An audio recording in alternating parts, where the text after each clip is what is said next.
Mr. John Kioli, you are the chairman of the Kenya Climate Change Working Group. What are you expecting will happen in Kenya as a result of climate change? Climate change in Kenya is very real because of factors that are linked to agriculture.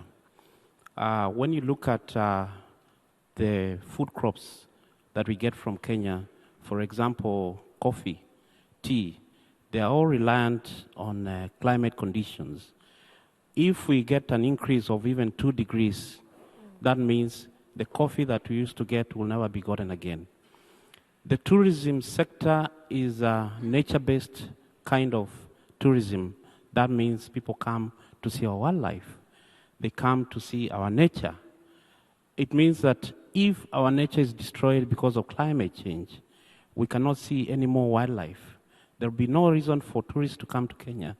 There will be no reason for us to go to Mombasa anymore because the beaches will have been swallowed by the water. But when I come back to the issue of access, because I think it has been well dealt by my colleagues here, access to energy in Kenya, because I also belong to the Alliance of Civil Society in Clean Energy Access, which is an alliance of about 26 international organizations. We define access in terms of poverty. When you talk about electricity connection, whom are you talking about? Who is able to pay? The person who is paid to pay, first of all, connection. Secondly, is able to pay, say, $20 every month to be able to get light. So for us, access is linked to poverty.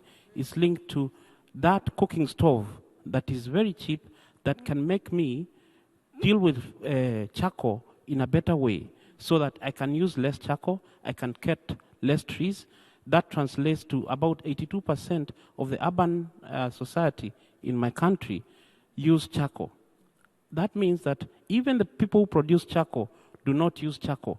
They export it to the towns. So access is more of looking at smaller things like solar lanterns, cooking stoves which are improved, so that those people who are not able to get connection to electricity are able to get their power, are able to get affordable power, are able to be exposed to renewable energy, are able to get an efficient power supply. Right. Well, you are very, very right, of course, to make the bridge also to the energy situation when we start talking about climate change.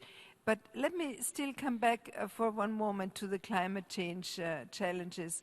The impacts that you described for your country are very severe. Is your country trying to adopt adaptation measures? And if so, what are the major challenges? In fact, I'm happy to say that our country is one of the countries in Africa that is already having a climate change bill in parliament now. It's having already a climate change policy that is just waiting for assessment. And I think for me, the issue of policy, the issue of legislation tools are a major challenge to African countries, because that is the only way that you can have a framework to have a basket of even managing funding in terms of climate change.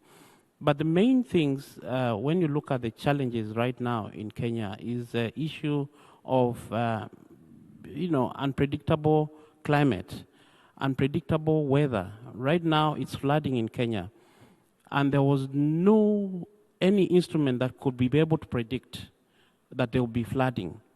And this has direct impact on infrastructure.